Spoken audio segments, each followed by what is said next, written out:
अंकलच्या अंगावर डोके ठेवून मी रडत होते. त्यांच्या शरीराचा उबदार स्पर्श मला जाणवत होता.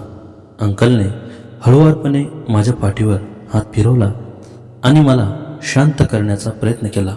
बाळा, शांत हो, सर्व काही ठीक होईल, अंकल म्हणाले. थोड्या वेळाने मी शांत झाले आणि अंकलपासून दूर गेले. माझे डोळे लाल झाले होते आणि माझा मेकअप थोडा खराब झाला होता. अंकलने माझ्याकडे पाहिले आणि त्यांच्या नजरेत काही वेगळेच होते. त्यांनी माझ्या चेहऱ्यावरून हात फिरवला आणि म्हणाले, तू खूप सुंदर दिसतेस हं, विशेषतः या नवीन ड्रेसमध्ये. मला थोडे बरे वाटले आणि मी हसले. Thank you uncle. आज मी कॉलेजच्या मैत्रिणीबरोबर मार्केटमध्ये गेले होते आणि हे कपडे घेतले. छान दिसते आहेस, पण आता उशीर झाला आहे, मला जाऊ देत, अंकल म्हणाले. मी त्यांना निरोप दिला आणि दरवाजा बंद केला. मग मी आरशासमोर उभे राहून स्वतःकडे पाहू लागले. अंकलने मला सुंदर म्हटले होते याचा मला खूप आनंद झाला होता. रात्री झोपताना माझ्या मनात अंकलचेच विचार येत होते. दुसऱ्या दिवशी सकाळी उठल्यावर पप्पा अजून झोपले होते. मी त्यांना कारण त्यांना आरामाची गरज होती. मी स्वतः कॉलेजला गेले. कॉलेजमध्ये माझ्या मैत्रिणींनी माझे नवीन कपडे पाहून खूप कौतुक केले. सीमा, तू खूप छान दिसते आहेस, आता तर नक्कीच कोणी तुला प्रपोज करेल, माझी मैत्रीण रिया म्हणाली. मी लाजून गप्प बसले, पण मनात मात्र आनंद होता. कॉलेज सुटल्यावर मी घरी आले. पप्पा अजून झोपेतच होते. मी त्यांच्यासाठी चहा बनवला आणि त्यांना उठवले. पप्पांनी चहा प्यायला आणि मग ते ऑफिसला गेले. संध्याकाळी मी पुन्हा तोच स्कर्ट आणि टॉप घातला आणि थोडा मेकअप केला. मला वाटले कदाचित अंकल पुन्हा पप्पांना घेऊन येतील, पण पप्पा एकटेच आले आणि तेही कमी दारू पिऊन. मी खुश झाले. असे काही दिवस गेले. पप्पा रोज कमी दारू पिऊन येऊ लागले. मला वाटले अंकलने आपले वचन पाळले आहे. एक दिवस संध्याकाळी पप्पा घरी आले आणि म्हणाले, सीमा, आज मी एका मित्राला जेवणासाठी बोलावले आहे, थोडे चांगले जेवण बनव. कोण आहेत पप्पा, मी विचारले. तू त्यांना ओळखतेस, माझे मित्र राजीव, जे मला रोज सोडायला येतात, पप्पा म्हणाले. माझे हृदय जोरात धडकू लागले. अंकल येणार होते. मी खूप आनंदात जेवण बनवले. पप्पा आणि अंकल आले तेव्हा मी त्यांना पाणी दिले आणि नमस्कार केला. अंकलने माझ्याकडे पाहून हसले. जेवताना अंकल म्हणाले, सीमा, खूप छान जेवण बनवले आहेस, तू खूप चांगली होस्टेस आहेस. मी लाजून थँक्यू अंकल म्हणाले. जेवण झाल्यावर पप्पा थकल्यामुळे झोपायला गेले. मी अंकलला निरोप द्यायला दारापर्यंत गेले. तिथे अंकल थांबले आणि मला म्हणाले, सीमा, तू आज खूप छान दिसते आहेस, मला तुझ्याशी थोडं बोलायचं आहे. बोला अंकल, मी म्हणाले. अंकल माझ्याजवळ आले आणि मला म्हणाले, गेल्या काही दिवसांपासून मी तुझ्याबद्दल खूप विचार करतो आहे.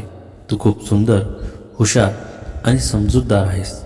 मला माहीत आहे की मी तुझ्या पप्पांचा मित्र आहे आणि माझे वय तुझ्यापेक्षा खूप जास्त आहे, पण मला तुझ्यासाठी काहीतरी वाटू लागले आहे. मी एकदम शॉक झाले. मला काही सुचेना. अंकल पुढे म्हणाले, मला माफ कर जर मी काही चुकीचं बोललो तर, पण मला तुला हे सांगायचे होते. अंकलने माझा हातात घेतला आणि माझ्याकडे पाहिले. माझे हृदय जोरात धडकत होते. मला काय बोलावे ते कळत नव्हते, पण त्याचवेळी माझ्या मनात एक वेगळीच भावना जागृत झाली होती. गेल्या काही दिवसांपासून मी अंकलबद्दल विचार करत होते. त्यांचा स्पर्श, त्यांचे बोलणे, त्यांची काळजी, या सर्व गोष्टी मला आवडू लागल्या होत्या. अंकल, मला काही सुचत नाही. मी हकलले. अंकल हसले आणि म्हणाले, घाबरू नकोस, मला फक्त एवढेच सांगायचे होते की तू एकटी नाहीस, तुझी काळजी घेणारा कोणीतरी आहे. उद्या मी पुन्हा येईल, तू विचार कर. एवढे बोलून अंकल निघून गेले. मी दरवाजा बंद केला आणि भिंतीला टेकून उभे राहिले. माझ्या मनात हजारो विचार येत होते. अंकलने मला आवडू लागले आहे का? हे योग्य आहे का? पप्पांना कळाले तर? मला इतके दिवस कोणी प्रेम दिले नव्हते. कोणी माझी कदर केली नव्हती. अंकल मला समजून घेतात, माझी काळजी घेतात. त्या रात्री मला झोप लागली नाही. दुसऱ्या दिवशी कॉलेजमध्येही माझे लक्ष नव्हते. माझ्या मैत्रिणींनी विचारले तर मी काहीच सांगितले नाही. संध्याकाळी घरी आल्यावर मी खूप वेळ आरशासमोर उभी राहून स्वतःकडे पाहत होते. मी मेकअप केला, छान कपडे घातले. मला वाटले अंकल येतील तेव्हा मी त्यांना काहीतरी उत्तर द्यायचे आहे. पण त्या दिवशी पप्पा एकटेच आले, अंकल आले नव्हते. मला खूप वाईट वाटले. मग मी ठरवले की उद्या अंकल येतील तेव्हा मी सांगेन की मलाही ते आवडू लागले आहे. दुसऱ्या दिवशी पप्पा ऑफिसला गेल्यावर मी घराची साफसफाई केली, छान जेवण बनवले आणि स्वतःला सजवले. संध्याकाळ झाली तशी मी खिडकीजवळ बसून वाट पाहू लागले. पप्पा आले पण अंकल त्यांच्याबरोबर नव्हते. मी पप्पांना विचारले, पप्पा अंकल कुठे आहेत? तुमच्याबरोबर नाहीत का? पप्पा म्हणाले, राजू आज येऊ शकले नाहीत, त्यांना काही काम होते, पण उद्या येतील. माझे मन उदास झाले पण निराश न होता मी पुढच्या दिवसाची वाट पाहू लागले. शेवटी तो दिवस आला.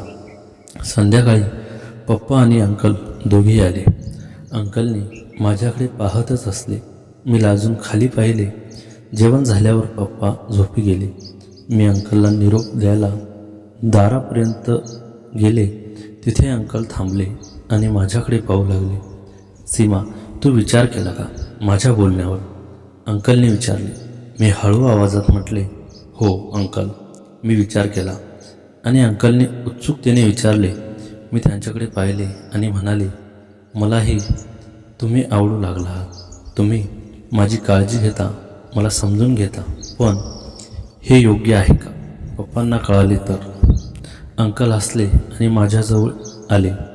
त्यांनी हळुवारपणे माझा हात हातात घेतला आणि म्हणाले, सीमा, प्रेमासाठी काहीही चुकीचे नसते. आपण हळूहळू पप्पांना समजावू. पण आता फक्त एवढे सांग की तू माझ्यासोबत आहेस का? मी डोळ्यात अश्रू आणले पण ते आनंदाचे होते. हो, मी हळूच म्हणाले. अंकलने मला मिठीत घेतले. त्यावेळी मी त्यांच्यापासून दूर झाले नाही. मला खूप सुरक्षित वाटत होते. खूप दिवसांनी कोणीतरी मला खरोखरच प्रेम देत होते. त्या रात्रीपासून आमचे नाते सुरू झाले. अंकल रोज पप्पांना घरी सोडायचे बहाणा करून यायचे आणि थोडा वेळ माझ्याशी बोलायचे. पप्पांना काहीच कळत नव्हते कारण ते दारू पिऊन झोपून जात होते. पण हे नाते फार काळ लपून राहिले नाही.